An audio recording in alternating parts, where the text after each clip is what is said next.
Well, imagine this, being told by a doctor that your child has a serious spinal issue that will eventually cause him to lose his ability to walk, and there is nothing that can be done about it. Well, that's what the Witt family faced until they found Dr. J at OU Children's Hospital. News 4's Tanner DeLeon brings us their journey. Well, Mason Witt and his family were told he would wake up one day and no longer be able to walk, but they didn't accept that. And they found the solution right here in Oklahoma. There's going to be a day you wake up and you're not going to be able to walk, and the wheelchair is going to be with you for the rest of your life. How do you prepare your son for that? Since birth, Mason Witt's life has been anything but simple. So after he had life-saving heart surgery at 7 days old, he had a lipoma that formed on his lower back, which he didn't have before. And that's when we found out that he was born with a tethered spinal cord and that he was going to need surgery to fix that. At 8 months old, Mason had surgery for his spinal cord and we're told he wouldn't need another procedure, but turns out that wasn't true. He started having symptoms of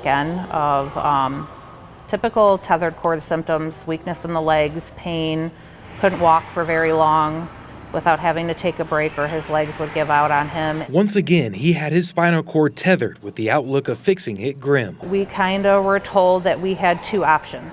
We could either find a doctor who would be willing to perform another surgery on him, or we could just start preparing Mason for the fact that he was going to lose his ability to walk.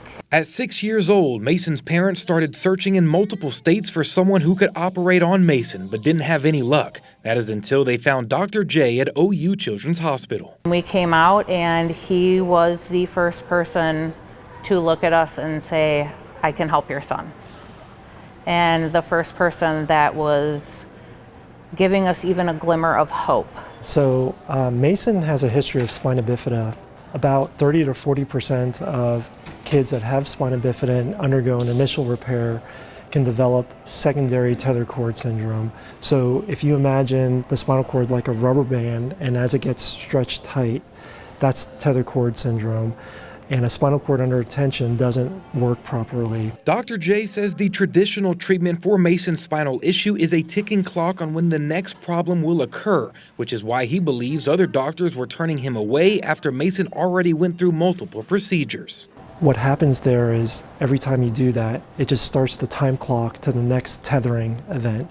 And every time you do surgery like that, the risks of surgery go up and the actual ability to untether the spinal cord goes down. But they have a newer procedure they do that he says has shown significant results. Spinal column shortening is a new way of thinking about treatment for tethered cord.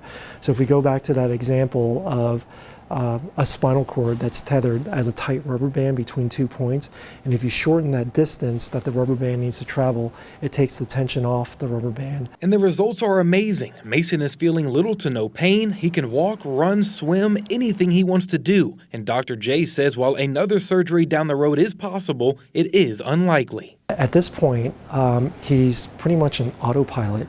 So he has resolution of all of his symptoms now.